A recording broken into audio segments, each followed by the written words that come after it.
भारत छोड़ करके सिंगापुर और जापान की यात्रा पे निकल गए। जो प्रस्ताव हमें प्राप्त हुए हैं 1 लाख करोड़ रुपए तक के, और जिसमें 60,000 करोड़ तक के MOU यहाँ पे संपन्न हुए हैं। अर्थात जो देश भारत में अभी इन्वेस्ट नहीं कर पा रहा है, उत्तर प्रदेश में कैसे इन्वेस्ट करेगा। 2017 से पूर्व का उत्तर प्रदेश इन्हीं अखिलेश जी यादव जी के नेतृत्व में क्या था।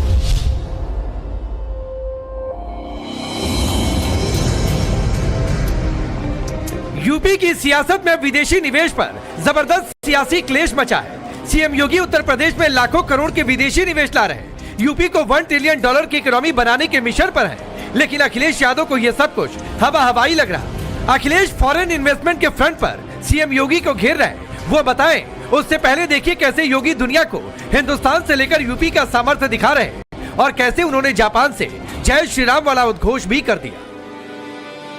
हमारी सामर्थ्य क्या है? आपने हमारी सामर्थ्य को देखना हो तो महाकुंभ उसका एक उदाहरण है। कैसे 66 करोड़ लोग आ सकते हैं। क्या भारत की सामर्थ्य है? अयोध्या में भगवान राम का भव्य मंदिर बन गया है। अयोध्या एक नई अयोध्या के रूप में त्रेता युग का स्मरण करा रही है। यूपी के सामर्थ्य का जिक्र कर सीएम योगी राज्य को ग्लोबल इन्वेस्टमेंट हब बनाने में जुटे। सिंगापुर के बाद जापान में यूपी के विकास का रोड मैप बिछा रहे हैं, लेकिन अखिलेश यादव को यह सब कुछ जुमलेबाजी लग रही। Akhilesh Yadav social media post पर लिखते हैं, भाजपाई मतलब सब हवा हवाई। निवेश के नए आंकड़े देने से पहले पुराने समझौतों की सच्चाई जनता को बताइए। यूपी की भाजपा सरकार ने दिखाए तो करोड़ों करोड़ के MOU, लेकिन जमीन पर इनके बनाए हवाई अड्डों की तरह कुछ भी नहीं उतरा। हमारे इश्यूज तो कुछ और चल रहे हैं। कुछ लोग भारत छोड़ करके सिंगापुर और जापान की यात्रा पे निकल गए। लेकिन सवाल यह है कि विदेशी निवेश को लेकर अखिलेश सीएम योगी पर सियासी तीर तो चला रहे हैं, लेकिन वो इन आंकड़ों से आंखें क्यों मूंद रहे हैं? सीएम योगी के सिंगापुर दौरे में करीब 1 लाख करोड़ से ज्यादा के निवेश प्रस्ताव मिले।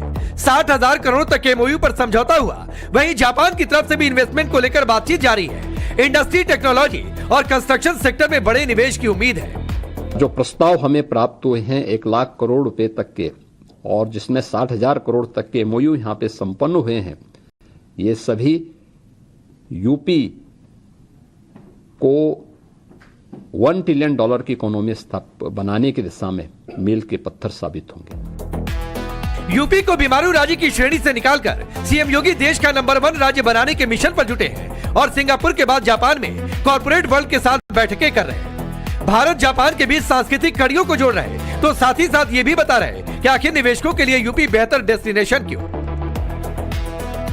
बड़े निवेशक के लिए एक महत्वपूर्ण केंद्र उत्तर प्रदेश इसलिए भी है क्योंकि भारत का MSME का सबसे बड़ा जो आधार है, जो सबसे बड़ा बेस है, वो यूपी के पास है। सीएम योगी वॉर मोड में निवेश के मिशन पर है, तो दूसरी ओर अखिलेश एजेंसियों के जरिए 27 के मिशन पर। शायद यही वजह है कि अखिलेश और उनकी पार्टी को निवेश के आंकड़ों में हकीकत नजर नहीं आ रही और वो इसे सीएम योगी का फोटो आप बता रहे हैं। सपा की हमजोली कांग्रेस के नेता सुरेंद्र राजपूत तो 2 कदम आगे बढ़कर इसे जुमलेबाजी करार दे रहे हैं। मुझे लगता है कि ये एक फोटो ऑप है। ये अपने आप को एक वैश्विक नेता दिखाने का तरीका है। अर्थात जो देश भारत में अभी इन्वेस्ट नहीं कर पा रहा है, उत्तर प्रदेश में कैसे इन्वेस्ट करेगा। तो ये चीज समझनी होगी कि इसमें राजनीति ज्यादा है कि उत्तर प्रदेश की भलाई है। मुझे तो इसके पीछे कुछ और ही दिखाई पड़ रहा है। भारतीय जनता पार्टी के नीचे से लेके ऊपर तक के बड़े नेता सब नरेंद्र मोदी जी के झूठ, छल, कपट और जुमलेबाजी की नकल करते हैं। अब जुमलेबाजी करने योगी जी भी चले गए। अब 40 लाख करोड़ के इन्वेस्टमेंट के MOU यहां साइन किए हुए थे, उसमें से 1000, 1500, 2000 करोड़ के भी इन्वेस्टमेंट अभी यहां नहीं लगे हैं। अब फर्दर MOU साइन आप करने चले गए। अरे अधिकारियों के और मुख्यमंत्री जी के घूमने का दौरा है। सपा और कांग्रेस के इन आरोपों पर पलटवार बीजेपी की तरफ से भी हुआ। यूपी के डिप्टी सीएम ब्रजेश पाठक ने इसे अखिलेश की खींच बताया, तो वहीं राज्य के मंत्री जयवीर सिंह ने उल्टा अखिलेश को ये आईना दिखा दिया। 2017 से पूर्व का उत्तर प्रदेश इन्हीं अखिलेश जी यादव जी के नेतृत्व में क्या था, पूरी दुनिया ने देखा, देश ने देखा है।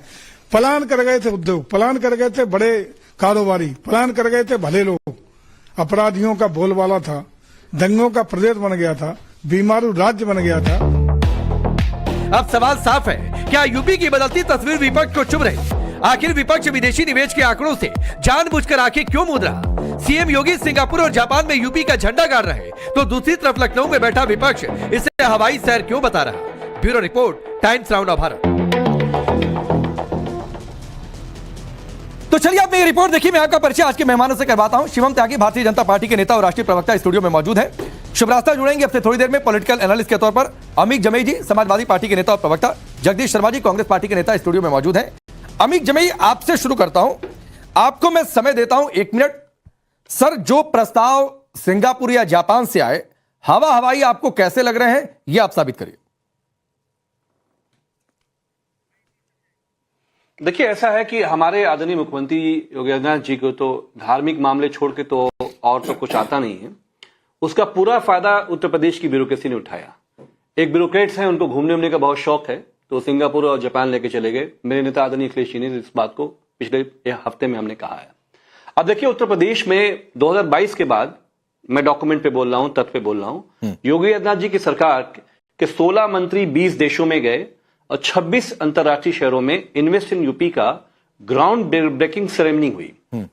उसमें US, Canada, south Korea, Belgium, Australia, Dubai, Germany, France, और क्लेम यह किया गया मुख्यमंत्री जी के द्वारा कि 7 लाख करोड़ का इन्वेस्टमेंट का एमओयू इन अंतर्राष्ट्रीय देशों से उत्तर प्रदेश के लिए हुआ। जब हम उत्तर प्रदेश में देखते हैं कि जो फॉरेन इन्वेस्टमेंट का आपने क्लेम किया, एक अंतर्राष्ट्रीय डेडिकेटेड डेस्क बना कि जो सिर्फ अंतर्राष्ट्रीय इन्वेस्टमेंट को देखेगा, वो डेस्क आज की डेट में नंबर 1 बंद है। नंबर 2, किसी भी कंपनी से अंतर्राष्ट्रीय इंटेंट लेटर नहीं मिला। नंबर 2, प्रोजेक्ट जो कमीशन थे वो नहीं हुए।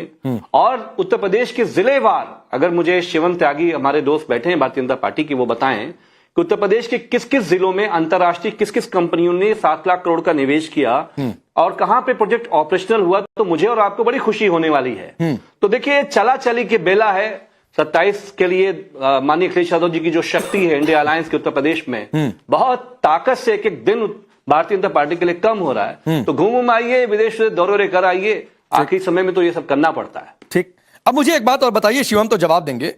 सर, जरा अपना भी तुलना कर लेते कि बतौर सीएम रहते अखिलेश यादव कितना इन्वेस्टमेंट लेकर आए थे, कितने इन्वेस्टर समिट हुए थे, कितने का करार हुआ था?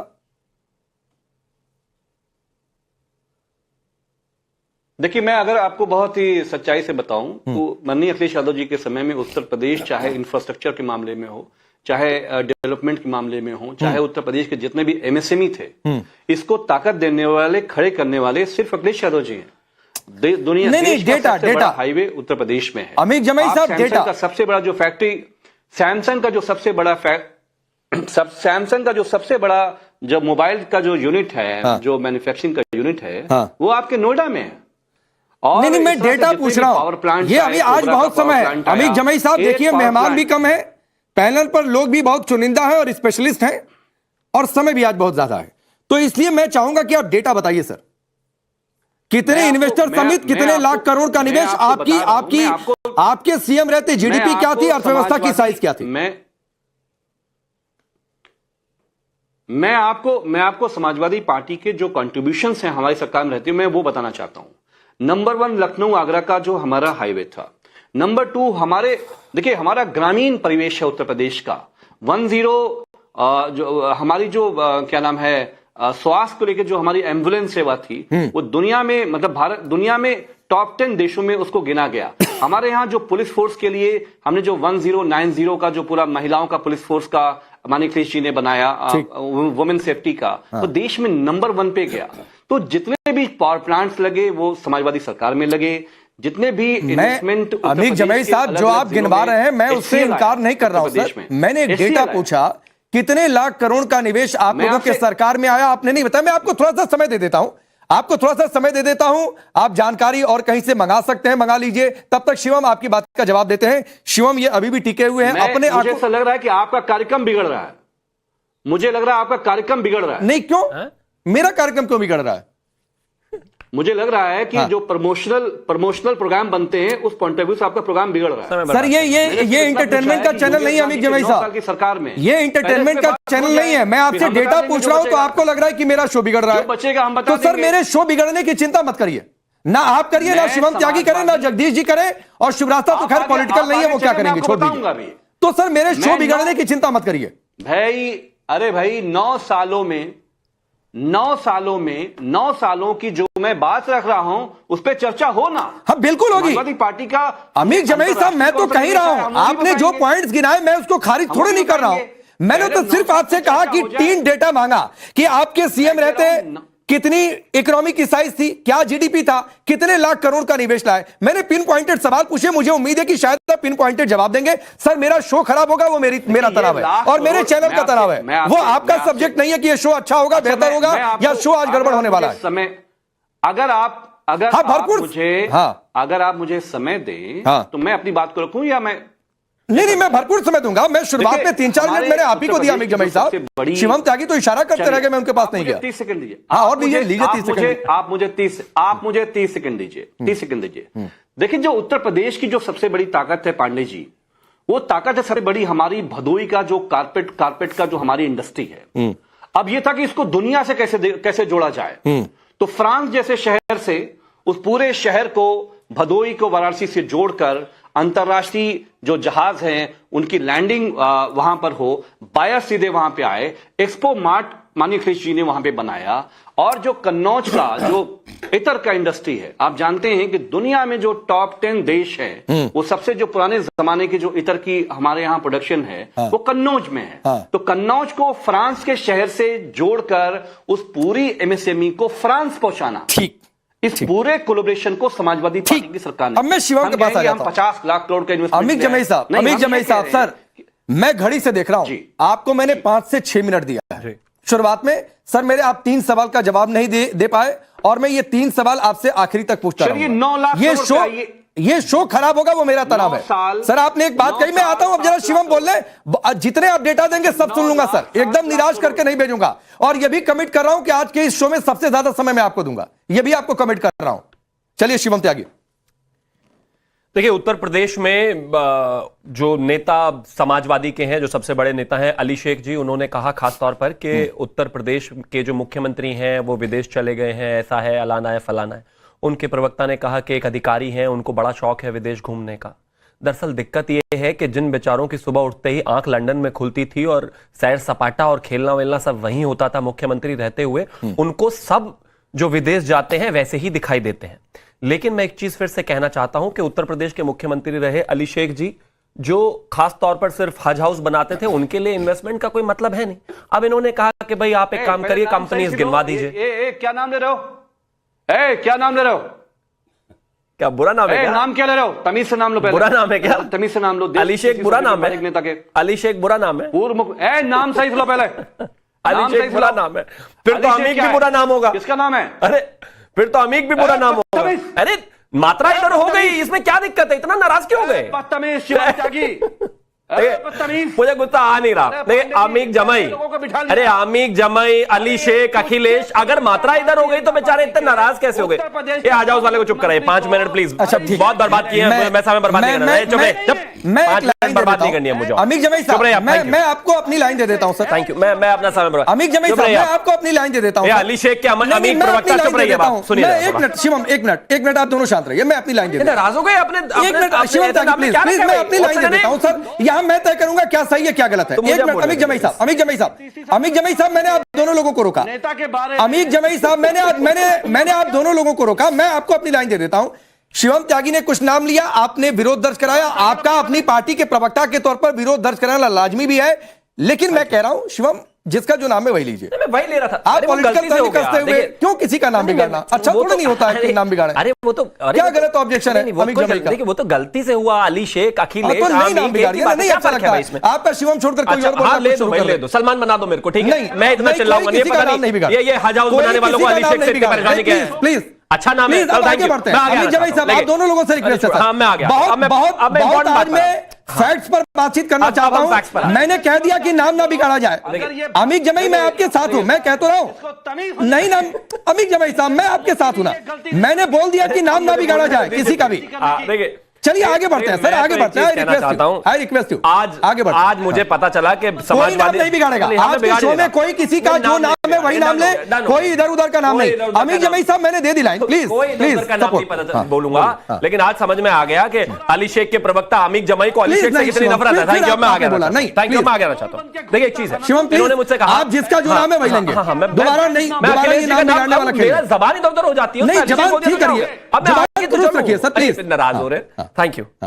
अब मैं एक चीज कहना चाहता हूं कि जहां तक बात इन्होंने कहा कि इन्वेस्टमेंट्स उत्तर प्रदेश में कुछ हुई हो, कोई कंपनीज लगी हो, कोई फैक्ट्रीज लगी हो, तो हमें बता दीजिए। सबसे पहले एक चीज मैं कहना चाहता हूं, 2014, 15, 16 के आसपास उत्तर प्रदेश की जो खास तौर पर जीडीपी थी वो अप्रोक्सीमेटली 14-15 लाख करोड़ थी, जो अब लोगों का क्या हो गया 30 लाख करोड़ है। अरे अमीर जमीन साहब मैंने रोक दिया शिवम को, मैंने उनको मना कर दिया के प्रवक्ता भाग रहे हैं क्या कि वो नाम नहीं लेंगे, नाम नहीं बिगाड़ेंगे। मैं आपके साथ हूं, बोला तो मैंने। के प्रवक्ता रुकिए, ये भाग गए। मैं बोल तो रहा हूं, ये तुष्टीकरण की पराकाष्ठा पार करने वाले, हजाउस बनाने वाले अपने नेता का नाम बर्दाश्त नहीं कर सकते। मात्रा इधर उधर क्यों हुई? मैं इस मुद्दे पर आपके साथ हूं। मैंने कहा कोई किसी का नाम नहीं बिगाड़े।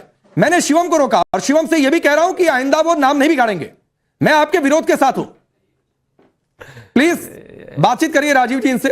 Thank you. और बोलिए कि मैं उनके साथ हूं और मैं किसी को ये परमिट नहीं करूंगा कोई किसी का नाम बिगाड़े। बोलना ही नहीं चाहिए। और ये शर्त है, और ये शर्त है, जो नाम बिगाड़ेगा वो शो से बाहर। नहीं बिल्कुल ठीक बात है। नहीं लेकिन ऐसे भगोड़े प्रवक्ता रखने की थोड़ा सा नाम गलती हो गई अगर किसी से, तो ऐसे थोड़ी मैंने बोल दिया गलती हो गई। राजीव जी आप बात करिए, ठीक है कोई बात। अब आ गया मैं एक चीज कहना चाहता हूं। यहां तक बात उन्होंने कहा कि कोई फैक्ट्रीज बताइए मुझे, कोई वो बताइए। मैं सिर्फ सबसे पहले एक चीज कहना चाहता हूं कि डिफेंस कॉरिडोर खासतौर पर जहां पर हम ब्रह्मोस बना रहे हैं, वहां पर ऑलरेडी 62 कंपनीज, 62 फैक्ट्रीज जो है वो या तो चालू हो चुकी है या काम हो चुका है या जमीन आवंटन हो चुका है। उसमें से लखनऊ, कानपुर, झांसी, अलीगढ़, आगरा, चित्रकूट में कुछ कंपनीज का नाम ले दे रहा हूं, which is BrahMos aerospace, Adani defence aerospace, Bharat dynamic limited, HAL ordnance factory board units, delta defence. इसके बाद इलेक्ट्रॉनिक्स, ड्रोन और इलेक्ट्रॉनिक वॉरफेयर के लिए जो कंपनीज हैं वो एमेटेक है, वो डेटा पैटर्न्स है, वो सोलर इंडस्ट्रीज है, प्रीमियम एक्सप्लोसिव है, आधुनिक material and sciences private limited है, और इसके अलावा एरोलॉय टेक्नोलॉजीज है, एलन एवन है, एल्फेंजाइन है, एआर पॉलीमर्स है। इसके अलावा डिफेंस सपोर्ट में जो कंपनीज हैं वो अप्रोक्सीमेटली 150 से ज्यादा एमएसएमईज रजिस्टर हो चुके हैं। इसके अलावा अगर खासतौर पर मैं मोबाइल कंपनीज की बात करूं, वो Samsung India, Lava International, Dixon Technologies, Optimus Technologies, Foxconn, Vivo, Oppo, transaction groups, Micromax. और इसके अलावा अगर सेमीकंडक्टर्स की बात करूं तो उसमें भी अप्रोक्सीमेटली 3700 करोड़ के निवेश के साथ फैक्ट्रीज ऑलरेडी या तो जमीन आवंटन हो चुका है या फिर आधुनिक स्तर पर वो फैक्ट्रीज चालू हो चुकी है। ये उत्तर प्रदेश की जो अर्थव्यवस्था है, जब से उत्तर प्रदेश पैदा हुआ, जब से उसके बाद से देश आजाद हुआ, उसकी टोटल अर्थव्यवस्था थी जब हम सरकार में आए अप्रोक्सीमेटली 15 लाख करोड़ की, जो आज सिर्फ 9 साल में बढ़कर 8 साल में बढ़कर 30 लाख करोड़ हो चुकी है। और एक चीज नहीं, लेकिन अमीर जमई कह रहे थे कि आप लोग हवा हवाई बातें करते हैं, दिखाने के लिए ग्राउंड ब्रेकिंग। ये सैर सपाटा चल रहा है। मैं आपको एक चीज बताना चाहता हूं, ये सैर सपाटा किसी अधिकारी को घूमने का मन था। देखिए मैं एक चीज बताना चाहता हूं आपको, अगर उत्तर प्रदेश में हमारे आने से पहले, मैं 2014 से पहले की बात कर रहा हूं, उत्तर प्रदेश में हमारे आने से पहले 7,500 किलोमीटर के हाईवेज थे, तो जाहिर है, और वो आज सिर्फ 11 साल की केंद्र की सरकार में बढ़कर 10,200 किलोमीटर हो गए। यानी कि हमने मात्र 11 साल में 2,500 किलोमीटर के नेशनल हाईवेज जोड़े हैं। अगर चाहे वो इसके अलावा खासतौर पर हम बात करें जो प्रयागराज को लेकर एक्सप्रेसवे चल रहा है, वो मेरठ को लेकर अभी आदरणीय प्रधानमंत्री जी ने जो है उसका उद्घाटन किया। इसके अलावा ये सब सामने है। उन्होंने भी तो एक्सप्रेसवे बनवाया। लखनऊ वाला किसने बनवाया? रिकॉर्ड टाइम में। राकेश जी वैसे तो आप मेरे मित्र हैं, लेकिन आप मुझे बताइए आपका जो होम टाउन है वो कौन सा है? बलिया। बलिया में रहते हैं आप। अब ऐसा तो नहीं है कि आप बलिया में हुए, बड़े हुए, बस एक ही सड़क पर चलकर जीवन आपका बीत गया, चारों तरफ चले होंगे ना। ये मुझे लगता है समाजवादी वाले पैदा होते ही बस जीवन में चले ही आगरा से लखनऊ में, एक एक्सप्रेसवे बनाया, पूरा जीवन उसी पे वोट मांगते रहना। अरे एक से क्या होता है भाई, हमने बनाया, मैं बता रहा हूं ना, यहां से मेरठ का बना दिया, इसके अलावा जो है प्रयागराज वाला बना दिया, उसके अलावा तमाम चीजें। मैं जल्दी से आता हूं, लेकिन उससे पहले शुभ रास्ता एक टिप्पणी। यही चीज है। एक तो भाई अमीर जमई से बातचीत करिए, लाइए उनको शो में, और कोई किसी का नाम नहीं बिगाड़ेगा, मैं इसके बिल्कुल विरोध में हूं। लेकिन शुभ रास्ता, ये इतना गुस्सा क्यों आ गया अमित साहब को? देखिए, आपने जो डेटा अमित जामी जी को कहा था कोट करने के लिए, वो डेटा मैं आपको कोट करके बता देती हूँ। उनको दिक्कत सिर्फ इसलिए हुई होगी क्योंकि एक्चुअली योगी सरकार में जो काम हुआ है मैक्रो इकोनॉमी से लेकर के माइक्रो इकोनॉमी तक, उससे उनको दिक्कत होनी ही चाहिए, होगी ही।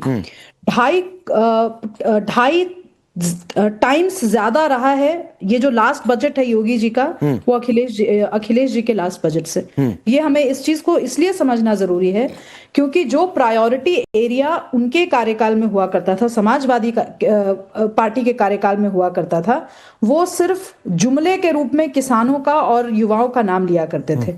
लेकिन योगी जी की सरकार में हमने देखा है कि किस तरीके से सेक्टर्स के अक्रॉस, चाहे वो शिक्षा हो या वो स्वास्थ्य हो या वो रोजगार का मामला हो या वो इंफ्रास्ट्रक्चर का मामला हो, किस तरीके से बहुत सारे एलोकेशंस हुए हैं। आप स्पेसिफिकली अगर बात करिए तो ये सिर्फ युवाओं को प्रमोट नहीं किया गया। योगी सरकार ने युवतियों को प्रमोट करने के लिए लगभग 18,000 करोड़ का बजटरी एलोकेशन रहा युवतियों के वेलफेयर के लिए। अलग से ग्रामीण वेलफेयर के लिए भी फंड्स ईयरमार्क किए गए। तो कहने का अर्थ ये है कि जिन युवाओं की बात अखिलेश जी ने की थी, जिन किसानों की बात अखिलेश जी ने की थी, उनको ईयरमार्क करके, डिफाइन करके योगी सरकार ने काम करना शुरू किया।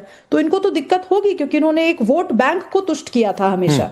युवा में भी इनके पास वोट बैंक चिन्हित होते थे, किन युवाओं का भला करना है और किस तरीके से करना है। आज पर डिस्ट्रिक्ट जो एक उत्पाद के बारे में बात होती है उत्तर प्रदेश की, वैसी उस तरीके की स्कीम्स हमने नहीं देखा कि अखिलेश जी ने कभी भी की हो। हाँ, ओवरऑल आप ये जरूर कह सकते हैं कि अखिलेश यादव की सरकार में इकोनॉमी में थोड़ा डायनामिज्म देखने को मिला, इससे कोई इनकार नहीं कर सकता। लेकिन योगी जी ने उसको मूर्त रूप देने के लिए जो काम किया, उससे भी कोई इनकार नहीं कर सकता।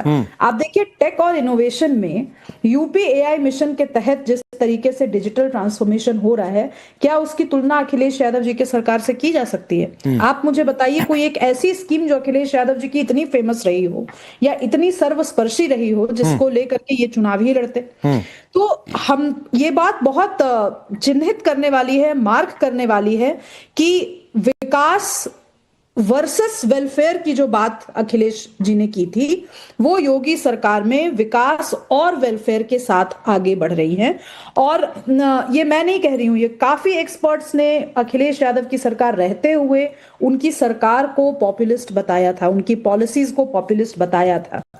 योगी जी की सरकार में बजटरी एलोकेशन जिस तरीके से हो रहा है, वो एक सर्वस्पर्शी विकास की परिकल्पना के साथ हो रहा है। और कहीं ना कहीं जो एम्पावरमेंट की बात है, जो सशक्तिकरण की बात है, चाहे वो युवा की हो, वो किसानों की हो, वो नहीं, शुभरास्ता एक चीज है, ये निवेश के जो आंकड़े हैं वो आंकड़े तो सामने हैं, लेकिन क्या ये गुस्सा, क्या आक्रोश इसलिए भी दिख गया क्योंकि एक तो निवेश के आंकड़ों में, या फिर मैं इकोनॉमी की भी साइज की बात करूं, या जो सवाल मैंने 3 डेटा पूछा था जिसका जवाब नहीं आया, शायद था नहीं, और उसके साथ एक प्लस पॉइंट ये कि एक भगवाधारी भी है।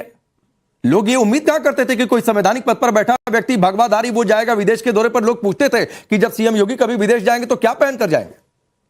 जी, और ये जो बिल्कुल सही बात है, और ये जो बात है भगवाधारी की जो बात है, जिस तरीके से तुष्टीकरण, मुस्लिम तुष्टीकरण हुआ था अखिलेश यादव की सरकार में, उसे जगदीश शर्मा जी भी इनकार नहीं कर सकते। जगदीश जी भी आपको बताएंगे कांग्रेस कई बार अनकंफर्टेबल हो जाती थी समाजवादी पार्टी के इस तरीके की जो पब्लिक पॉस्चरिंग होती थी, उनके कुछ ऐसे नेताओं को लेकर के जिनके आपराधिक चर्चे ही नहीं, आपराधिक पूरी की पूरी एक नैरेटिव की फौज होती थी उस समय। तो मैं लब्बो लुआब मेरे कहने का ये है कि इस विकास के मॉडल को टैकल करने के लिए उसके बरस एक दूसरा ऑल्टरनेट विकास का मॉडल अखिलेश यादव के पास नहीं है, क्योंकि वो एक लेगेसी पॉलिटिशियन रहे हैं। मैं अखिलेश यादव जी को थोड़ा सा, मैं बहुत उदारता से भी उनके कार्यकाल का आकलन करना चाहूंगी। अखिलेश यादव जी के समक्ष एक लेगेसी पॉलिटिक्स की तो बात थी, उन्होंने अपना कुछ करने की कोशिश की भी तो उनके परिवार में आंतरिक कलह हो गई। ठीक है, तो हमने एक्चुअली अखिलेश यादव जी का जो चरम हो सकता था विकास को लेकर के, वो नहीं देखा है। ठीक है, लेकिन आकलन तो वही होगा ना जो हमारे पास आंकड़े होंगे और जिस तरीके की बात की जाएगी, उसी हिसाब से आकलन होगा। ठीक है, मैं फिर अमीक जमई साहब से, शो तो देख ही रहे होंगे, भले शो उन्होंने छोड़ दिया, लेकिन मैं फिर रिक्वेस्ट कर रहा हूं कि सर आइए। और शिवम त्यागी ने जो नाम बदला, मैं उसके समर्थन में नहीं हूं, और मैं कोई किसी का नाम बदले मैं उसके समर्थन में नहीं हूं। ये नहीं होना चाहिए और मैं इसका विरोध भी करता हूं। लेकिन जो डेटा मैंने पूछा था जगदीश शर्मा जी, वो डेटा बताकर मैं आपके पास आता हूं। योगी के कार्यकाल में फिलहाल 30 लाख करोड़ से ज्यादा की अर्थव्यवस्था, बतौर सीएम रहते अखिलेश का कार्यकाल करीब 13.3 लाख करोड़ की अर्थव्यवस्था। किसी को लगे कि मैं गलत कोट कर रहा हूं, वो दुरुस्त करेगा। 3 बड़े इन्वेस्टर समिट, बतौर सीएम सपा के कार्यकाल में कोई इन्वेस्टर समिट नहीं हुई। आखिरी बजट योगी सरकार में जो अभी पेश हुआ है 9,12,000 करोड़ का, और आखिरी बजट जो अखिलेश यादव जी के कार्यकाल में पेश हुआ था वो करीब 3,46,000 करोड़ के आसपास का था। तो ये डेटा ही सिर्फ पूछा था, फिर जगदीश जी क्यों नाराज हो गए आपके मित्र? देखिए भाई, नाराज वो इसलिए हो गए थे, एक सवाल चल रहा हवा हवाई, उनके नेता ने कह दिया कि हवाई दौरे चल रहे हैं। इसके तो समर्थन में हम भी हैं। पिछले 2014 से हमारे प्रधानमंत्री अमेरिका ने जब से परमिशन दिया, हवा हवाई में चल रहे हैं। देश को क्या मिला, हमारे किसान को क्या मिला, मजदूर को क्या मिला, व्यापारी को क्या मिला? आपने देखा होगा कि नमस्ते ट्रंप इनके दोस्त बेड़ियों में लोगों को भेजते थे डाल डाल के। ये हवाई के नतीजे हैं। अब योगी जी भी जा रहे हैं, उसका निवेश से क्या लेंगे? उसका निवेश से क्या लेना? मैं अपनी बात करूंगा, बात तो करनी पड़ेगी। नहीं, बिल्कुल ठीक बात है, करिए। लेकिन मैं सिर्फ ये पूछ रहा हूँ, निवेश से क्या लेना देना वो बता दीजिए। अभी शुभम जी ने इतनी सारी लिस्ट पढ़ के सुना दी कागजों में, जो कागजों में ही है। बहुत सारे करे हैं, 33 लाख करोड़ का इन्होंने अभी एमओयू भी साइन करते, पता नहीं रोड पे नहीं है। जैसे स्मार्ट सिटी, मेरे को एक आदि बता देना अगर इनको याद आ रही हो शुभम जी को, कहाँ स्मार्ट सिटी बन गई? हर राज्य में स्मार्ट सिटी बनानी थी, वो गोद में ही बैठी है। हर वादे प्रधानमंत्री के एक एक करके तार तार हो गए हैं। या किसान की डबल आए हो, कहीं ना कहीं मैं समझता हूं हालात बद से बदतर हो गए हैं। पहली बार योगी जी गए दौरे पे, और कहां गए? सिंगापुर का भी एक इतिहास रहा है। मधु कोड़ा मुख्यमंत्री होते थे झारखंड का, यहां से पैसे भेजते थे, वहां से एक नंबर मिलाते थे। अब ये तो समय बताएगा योगी जी किस लिए गए वहां पे, कौन लेके गया। समय तो है, लोग तो छानबीन करेंगे। कहना कि मैं समझता हूं अगर इन्होंने काम करे तभी हमारी सुता बहन मैंने जो डेटा बताया वो सही है या गलत है जगदीश जी? डेटे उटे में छोटे डेटे इनके सारे नकली, बिना काम के तो डेटा हो नहीं गया। सुनो, और यही डेटा मैंने अमित साहब से पूछा था। डेटे की कहानी बताता हूं भाई, मुझे भी टाइम दो। मैं नहीं बोला, कहा जा रहा हूं शिवम का, तो इशारा कर रहा है, मैं देख रहा हूं। इनके डेटे की मिसाल एक छोटी सी दे देता हूं, लंबी में हर डिबेट में बैठता हूं। भाजपा वाले कहते हैं डेटा के अनुसार आज कांग्रेस के समय से महंगाई कम है। मैं परेशान हो जाता हूं कि बता दो महंगाई कम या ज्यादा। इनके डाटे बताते हैं इनके। भाई मैं तो कहना चाहता हूं चीनी अब सस्ती थी जब महंगी थी, पेट्रोल डीजल अब सस्ता है जब महंगा था। डाटे नहीं, हमें जनता से जो इन्होंने वादे करे हैं 30-35 रुपए, अब बताओ क्या आपने सस्ता कर दिया? 3 गुना हर चीज कर दी है, हर चीज 3 गुना कर दिया है। डीजल पेट्रोल सस्ता ले रहे हो, महंगा बिक रहे हो। कहीं ना कहीं मैं कहता हूं अभी हमारी बहन कहती शिक्षा के क्षेत्र में बहुत काम हुआ। एक तो पेपर नहीं करा पा रहे, सारे लीक हो जाते हैं, चाहे उत्तर प्रदेश चाहे भारत हो, जहां जहां की सरकार। अच्छा, इस पर दोनों ओर से मैं रिप्लाई ले लेता हूं। शिवम त्यागी पहले, तनख्वाह नहीं है, दिन पे दिन नौकरियां खत्म हो रही हैं। ठीक है, शिवम त्यागी पहले देनी बंद कर दी है। शिवम त्यागी बोलिए। देखिए, आज कांग्रेस के जो प्रवक्ता हैं वो स्टूडियो आए हैं, तो आज तो मुझे इनको भाई कहना ही पड़ेगा, वरना ये सारी डिबेट को डिरेल कर देंगे। मैं आपसे एक चीज पूछना चाहता हूं, आप आज आपका घर कहां है? अच्छा ये बताइए। अरे मेरा घर तो मालचा मार्ग में नेहरू जी ने बना के दिया था, जिसमें रह रहा हूं। कहां पे? मालचा मार्ग में। आप मालचा मार्ग से नोएडा आते हुए कौन सी सड़क लेकर आए हो? बस अरे सड़क की, चलो इनकी बात बड़ी, एक मिनट, इनकी ये बड़ा शोर मचा रही, मैं भूल गया। सड़कें बनवा दी है। मैंने कुछ नहीं कहा। देखिए मैंने कुछ नहीं कहा। दलाली कमीशन लिया, कोई सड़कें नहीं बनी है। देखिए मैंने के पैसों से देहरादून जाओ, चंडीगढ़ जाओ, जयपुर जाओ, 2000 रुपए टैक्स के देने पड़ते। अच्छा एक चीज बताइए, अच्छा लंदन नहीं, सुन तो लीजिए, सुन तो लीजिए। कांग्रेस के टाइम में सुन तो लीजिए, कोई टैक्स। अच्छा एक चीज तो बताइए, वो हमने अच्छा ठीक है, चलिए मैंने तो कहा नहीं था, आपने खुद ही कह दिया। आप जो सड़क आपने, जो भारतीय जनता पार्टी की सरकार ने बनाई, आप उस पर चलकर आए और आप ये कहते हैं देखिए एक एक करके लड़ते हैं, एक ठेका दो, देखिए एक एक करके दो। अच्छा ठीक है, हमने तो जनता, मैं मान रहा हूं आपकी बात। आपने क्या सड़कें बना दी? मैं मान रहा हूं, आपने क्या सड़कें बना दी? ठीक बात है, ठीक है, मैं मान रहा हूं कि भाई हमने जो सड़क बनाई वो जनता के टैक्स के पैसे से बनाई। नहीं नो, आप गलत बोल रहे हो। अच्छा ठीक है, ये चर्चा आगे बढ़ाऊंगा। अरे जगदीश जी रुकिए, अरे जगदीश जी रुकिए, जनता से टैक्स वसूला। ठीक है, शिवम भाई रुकिए, जरा धर्मेंद्र यादव भी जुड़ गए, उनको इंट्रोड्यूस कर दूं। धर्मेंद्र यादव साहब जुड़ गए, आप अपनी बात करिए। मैं सिर्फ एक ही चीज कहना चाहता हूं, इन्होंने कहा कि भाई हमने जनता से पैसे लिए, टैक्स लिया, बिल्डर्स को सड़क दी, ऐसे बनाई वैसे बनाई। एंटोनिया माइनो अपने घर से पैसे लेकर आई थी जो 2004-14 के बीच में सड़क बनाते थे, बताइए वो कहां से लेकर आती थी? वो कहां से लेकर आती थी पैसे? वो इटली से पैसे लेकर आई थी, वो भी इसी देश का पैसा था, वो भी इसी देश का पैसा था। और अब हवा हवाई पर आते हैं, अब हवा हवाई पर आते हैं। खुद हो रही है, अरे लड़ाई नहीं, जब कहते हैं इंडिया, अरे भाई चलिए बाहर, चले हांगकांग जाके देखिए एक तो ये मेरे जो भाई है ना बराबर में, ये एक तो लड़ना नहीं है, मिट्टी में गड़ा है। प्रधानमंत्री जी क्या करते हैं? एक तो मेरे भाई है, रुपया गिरता है उसके प्रधानमंत्री एक तो मेरे भाई है ना, देश को बताइए। एक तो मेरे भाई है ना, ये आपका भाई हूं। एक तो हाँ तो भाई है ना, तो सुन तो लीजिए, ये जो मेरे भाई है ना, विचारधारा की लड़ाई रहेगी। हाँ ठीक है, विचार एक तो जो मेरे भाई है ना, ये रॉबर्ट वाड्रा के समर्थन में गांधी जी के घर के सामने नारे लगा के इनकी आवाज इतनी ज्यादा हो गई है कि ये किसी को बोलने ही नहीं देते। अच्छा, अरे खास हो तो सड़क पे नारे क्यों लगाते हो? ठीक है, अंदर आ करो। धर्मेंद्र यादव जी सारे ईमानदारों को घर में फेंक देते हैं। शिवम प्लीज, धर्मेंद्र यादव आपकी पार्टी के नेता कह रहे हैं कि इन्वेस्टमेंट के लिए बाहर जाना, एमओयू पर साइन कराना, ये सिर्फ फोटो खिंचवाना है। तो अखिलेश यादव जी भी जब बतौर सीएम गए थे तो क्या वो भी सिर्फ फोटो खिंचवाने के लिए गए थे? और दूसरी बात, मैं आपसे भी ये सवाल पूछता हूं, आप कंपेयर करके बताइए किसका डेटा बेहतर है, आपके और सीएम योगी के शासनकाल में?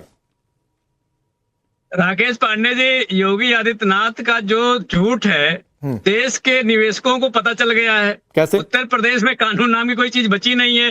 भ्रष्टाचार का आलम यह है कि जो टंकियां बनती हैं, पानी भरते ही टंकियां फट जा रही हैं। तो भारतीय जनता पार्टी का भ्रष्टाचार फटने की कगार पर है, पाप का घड़ा भरने की कगार पर है। तो ये भारतीय जनता पार्टी जानती है कि अब देश से तो कुछ होना नहीं है। विदेश में घूमने का मन था उनका, तो चलो एक एमओयू करा लेंगे।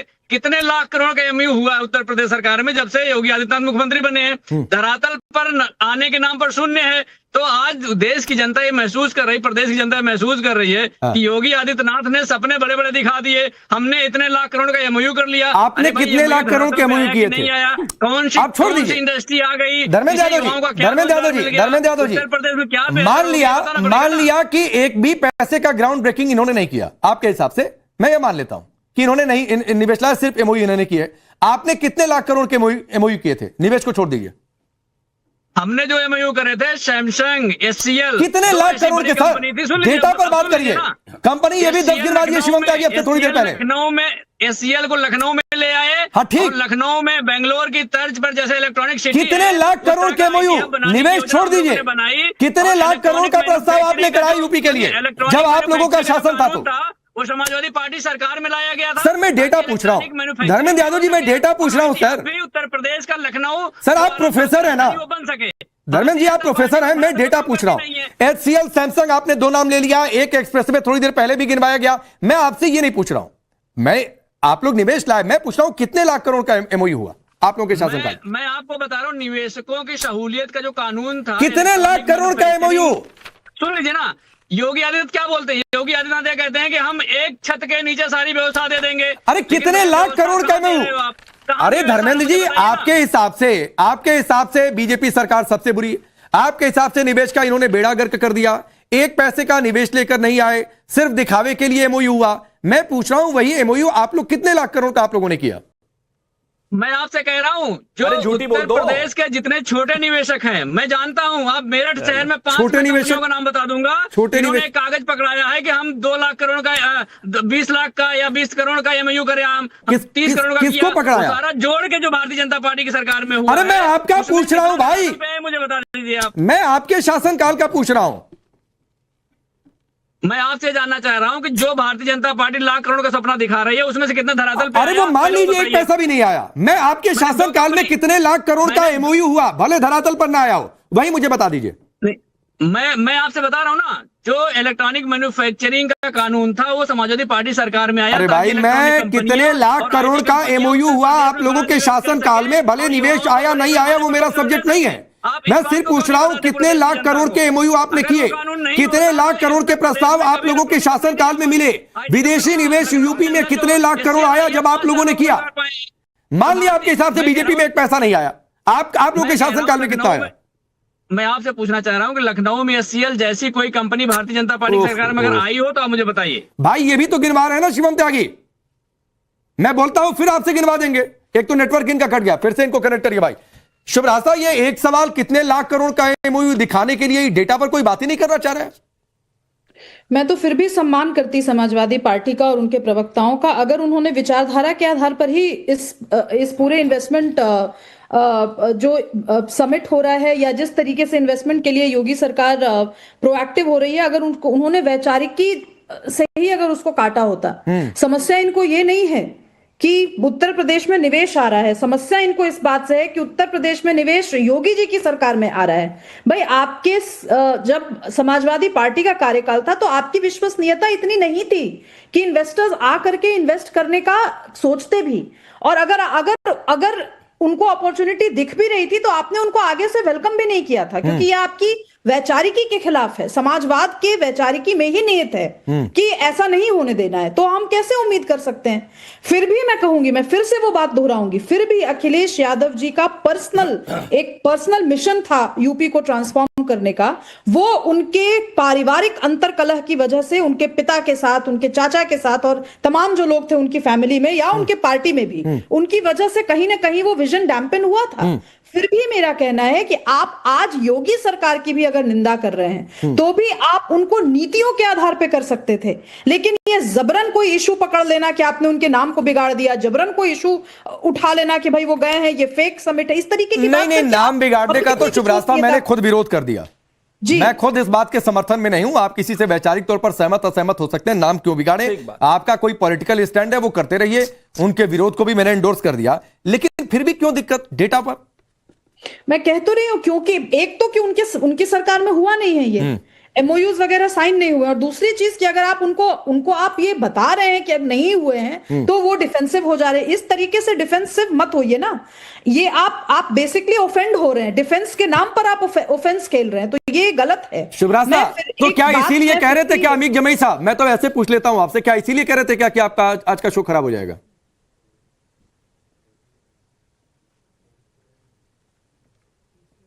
क्या आप मुझसे पूछ रहे हैं? हाँ, मैं आपसे एक राय ले रहा हूं कि अमीक जमई साहब क्या इसीलिए उन्होंने मुझे कहा कि आपका शो खराब हो जाए? जी, मैं एक चीज, ये बहुत मार्के की बात आपने पूछी है, इसमें मैं एक चीज और ऐड भी करना चाहूंगी कि देखिए राकेश जी, अखिलेश यादव जी का भी जो एटीट्यूड है मीडिया की तरफ से, वो वही एटीट्यूड है जो अमीक जमई जी लेकर के आए हैं। उनको लगता है कि इस देश में अगर कोई भी उनसे सवाल पूछ रहा है तो वो भाजपा का एजेंट है।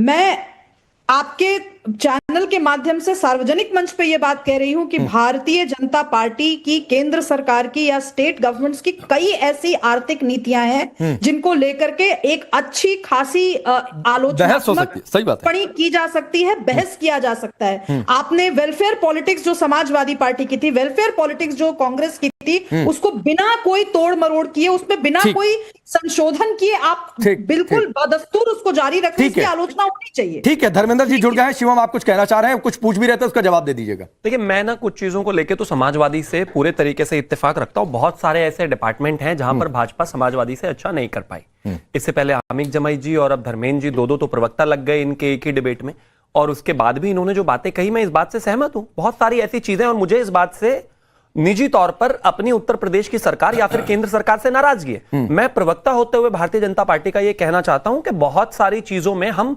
समाजवादी के बराबर नहीं है, उनसे बहुत पीछे हैं, इनफैक्ट कमजोर हैं। कुछ तो बेहतर होना चाहिए था, जैसे कि गुंडागर्दी। अरे ये कोई बात होती है? उत्तर प्रदेश में गुंडागर्दी जीरो हो गई भाई, बताओ। कोई छेड़ता ही नहीं, कोई मारता नहीं, कोई पीटता नहीं, कोई भी गुंडागर्दी करके चला जाता तुरंत उसको गोली लग जाती है। ये तो दुख की बात है भाई।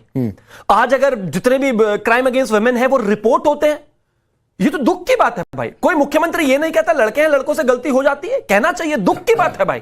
इसके अलावा अगर बात करें इंडस्ट्रियलाइजेशन में, मैंने आपको फैक्ट्रीज गिनाई, थोड़ी बहुत कम होनी चाहिए थी। बहुत सारी चीजें हमारी उत्तर प्रदेश में कम है। गुंडागर्दी समाजवादी वालों से कम है, अत्याचार समाजवादी वालों से कम है, व्यापारियों के प्रति अत्याचार समाजवादी वालों से कम है। इसके अलावा खास तौर पर जिस तरीके से चीजें चारों तरफ ओवरऑल है, तुष्टिकरण मुस्लिमों का उससे कम है, अब ताजिए कम निकलते हैं, अब सड़क पर नमाज नहीं होती, ये सब चीजों में कह रहे थे कि आप 4 कंपनी नहीं गिनवा पाएंगे। मैं नहीं गिनवा पाऊंगा मतलब? धर्मेंद्र यादव कह रहे थे कि सैमसंग HCL हम लेकर आए, वो क्या लेकर आए? सैमसंग HCL ये लेकर आए, मतलब कह तो यही रहते धर्मेंद्र जी। देखिए, मुझे लगता है कि मैं रिपीट अपना बताइए, पूछ रहे हैं कौन कौन। मैं रिपीट में नहीं जाना चाहता, लेकिन अरे आप 10 सेकंड देता हूं, गिनवा दीजिए 4-5 अगर कुछ हो तो। हम चाहते हैं मैं गिनवा दूं। चलिए ठीक है, एक काम करते हैं, पहले मोबाइल कंपनी से शुरू करते हैं। ये कहते हैं सैमसंग ये लेके आए, मान लेता हूं मैं ये लेकर आए, हालांकि ये लेकर नहीं आए, लेकिन उसके अलावा लावा इंटरनेशनल आया, डिक्सन टेक्नोलॉजीज आया, ऑप्टिमस इलेक्ट्रॉनिक्स आया, फॉक्सकॉन इंडिया आया, वीवो इंडिया आया, ओप्पो इंडिया आया, ट्रांजैक्शन ग्रुप आया, जिसमें आईटेल, टेक्नो, इनफाइनेक्स आई, और इसके अलावा छोड़ दीजिए भाई रट्टे मार के अच्छा धर्मेंद्र जी एक सेकंड में सर आ रहा हूं। मैं कोई राहुल धर्मेंद्र जी गांधी एक सेकंड आ रहा हूं, एक सेकंड आ रहा हूं। यहाँ खड़े होकर मार्शल आर्ट बताऊंगा। शिवम त्यागी, जगदीश शर्मा कह रहे हैं कि आप पढ़कर बता रहे हैं, आपने इतना किया तो याद होना चाहिए था। अब भाई सुन लो, अब भाई च्यवनप्राश इन्होंने खाया होगा, पूछो इनसे। शुभम भाई मेरा सवाल आप ही से है। नहीं डेटा तो मानना ही नहीं है। मोदी की आरती करता हूं, सुन लो फिर मेरी बात। आत्मनिर्भर भारत। अब मैं किसकी जपू बताइए, राहुल गांधी की जपू? अबे जपनी पड़ेगी समय। नहीं हवा हवाई आदमी 246 यात्राएं कर चुका विदेश की, बताओ क्या करूं मैं? आपका पूरा होगा 246। अब सुनो, हवा हवाई कौन है? 246 यात्राएं। आत्मनिर्भर भारत बनाएंगे, कर्जा विदेशों से उठाएंगे, 15 लाख करोड़ ब्याज दे पाएंगे, जो 70 साल में कर्जा नहीं ले पाए, पिछले 10 साल में ले लिया आपने। आत्मनिर्भर भारत कौन आप पे निवेश करेगा भाई? अब भाई जगदीश जी से मैं इकोनॉमिक्स पर नहीं लड़ सकता भाई। इससे बेहतर तो ये पीछे दिखा रहे इसमें सर मार लूं, वो ज्यादा ठीक रहेगा। उस पे कोई निवेश करेगा क्या? अच्छा रुक जाइए, क्यों ड्रामा कर रहे हो? चलिए ठीक है, क्यों ड्रामा कर रहे हो? अब ये थोड़ा सा समय बचा है। धर्मेंद्र जी देखिए, मैं किसी एक का डेटा नहीं सर, आपको अगला 1 मिनट देता हूं और सिर्फ डेटा की बात करते हैं। आप लोग कितने लाख करोड़, यूपी की जनता को पता होना चाहिए, साल भर के अंदर चुनाव भी है, आप लोग कितने लाख करोड़ का एमओयू किए, इन्होंने कितना लाख करोड़ का एमओयू किया, आपके रहते जीडीपी की साइज, इनके रहते जीडीपी की साइज, आपके रहते बजट की साइज, इनके रहते बजट की साइज, बस तुलना कर दीजिए सर, बाकी जनता तय कर लेगी। राकेश पांडे जी, पूरे 2012 से लेकर 2017 तक लगभग 3 लाख करोड़ का हमने एमओयू साइन किया था इन्वेस्टमेंट के नाम पर, और धरातल पे जो आया है उसमें एससीएल मैंने आपको नाम बता दिया, सैमसंग नाम बता दिया। भारतीय जनता पार्टी ने क्या किया मैं बताता हूं आपको। अभी आपने एआई समिट करवाया था, पूरी दुनिया 3 लाख करोड़ में इन्होंने सैमसंग गिना दिया, फैक्ट्री का शुभारंभ तो अब हुआ है। दुनिया में ढिढोरा पिटवा रहे थे, बोलने दो ना। नहीं पूरे दुनिया में फैक्ट्री बतानी पड़ेगी। अब ये भी एमओयू बता रहे हैं, अभी तक हमारे गलत बता रहे थे। चाइना के ला करके वहां दिखवा दिया एक यूनिवर्सिटी के द्वारा। ये पता चलता है कि जो आपकी ऑर्गेनाइजिंग मिनिस्ट्री थी वो कितना कहते हैं ना, बिल्कुल गंभीर ही नहीं थी, और ऐसे प्रोडक्ट लाके दिखा दिया कि आपका जो रोबोडॉग चाइना का है। ठीक है, चलिए वक्त इतना ही है, रोकता हूं धर्मेंद्र जी, वक्त इतना ही। आप सबका बहुत बहुत शुक्रिया। सिर्फ डेटा पर बात हो रही थी, क्यों नाराजगी की बातचीत थी? हाँ, नाम नहीं बिगाड़ना चाहिए, वो एक अलग बात है। For more of such videos, do like, share and subscribe to ET Now Swadesh.